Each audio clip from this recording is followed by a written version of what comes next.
The hype train on Jurassic World Evolution continues to escalate, and there's rumours abound that we'll be getting a little bit more information shortly.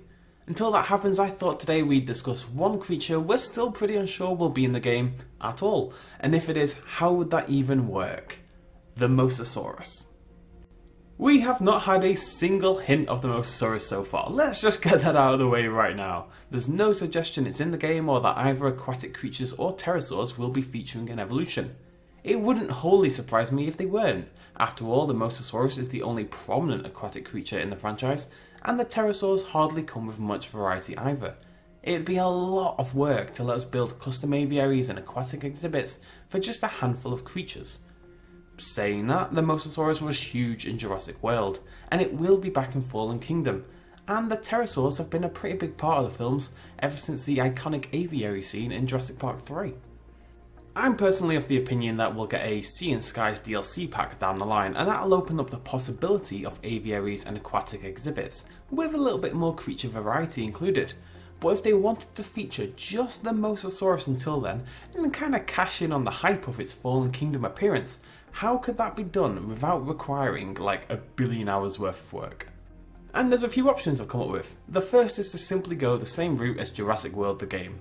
Have a Mosasaurus feeding show set up permanently on the island that you can't really control, but that offers some nice ambience, and the sight every now and again of your underwater beastie leaping upwards to chow down on a poor shark or a silly British woman. And if I can throw my guests in as well, I wouldn't say no. Perhaps you'd even have to maintain security on the perimeter enough that the Mosasaurus can't just pluck your nearby guests away. Something that becomes much more dangerous when your park suffers, say, an electrical strike that we know can happen. Logically, going further, you could even limit this to Isla Nublar, what we assume will be the last playable island in the game, and the site of the actual Mosasaurus exhibit in Jurassic World, which of course took place on Isla Nublar. Going further with that same idea, and I'm stretching a little bit here, I'll admit, as usual, but we suspect that the Mosasaurus, as of Fallen Kingdom, is now actually swimming happily around in open waters, perhaps now near Isla Nublar.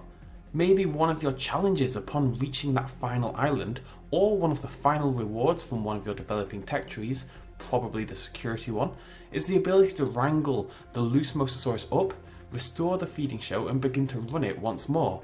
It wouldn't really need much past that. I'm doubtful we'll get to time control the shows as we did in Zoo Tycoon 2, but it'd be a nice surprise if we could, eh? Likewise, perhaps the Mosasaurus simply remains in those open waters. We're assuming your guests will be arriving by ship as they did in Jurassic World, so what if you had to assign security to their crossing in order to prevent Mosasaurus attack? What if a Mosasaurus attack was treated as a disaster in the same way an earthquake or twister would be, and you put everyone on alert and you send helicopters out to rescue the guests trapped upon that arriving ship? Watch them flail desperately for ladders as the Mosasaurus chomps and bites at the hull. Watch some of them tumble into the open seas, soon to be consumed by the gaping maw of the hungry beast. You know, like if Titanic had a Mosasaurus. How much better would that have been? I know, I get ahead of myself. I'm excited, alright? If we're super lucky, of course, aquatic exhibits will be in the game by default. Plesiosaurus was planned to appear in Jurassic World originally, Tyrannosaurus has shown up before, there's some possibilities there, even if the exhibits we eventually build are a little bit limited. My absolute favourite design in Jurassic World was that underground viewing area for the Mosasaurus exhibit, those big rows of seats descending into the darkness, presenting the Mosasaurus tank before them like a giant cinema screen. I really liked that, and I'd like similar to return in Evolution even if not for the Mosasaurus. But if aquatic exhibits do feature, imagine the destruction if there was to be a breakout. Splintering glass cascading down, a tidal wave of tank water coursing over your panicked, sprinting, fleeing guests, and in the midst of all the chaos, your Mosasaurus, carried out by the momentum of the water, biting at anybody unfortunate enough to be caught in its way.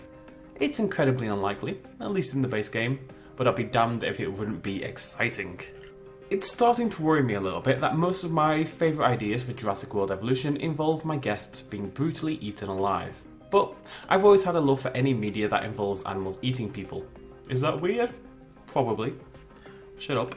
If there's any aspect of Jurassic World Evolution you'd like me to talk about, do not hesitate to let me know in the comments down below.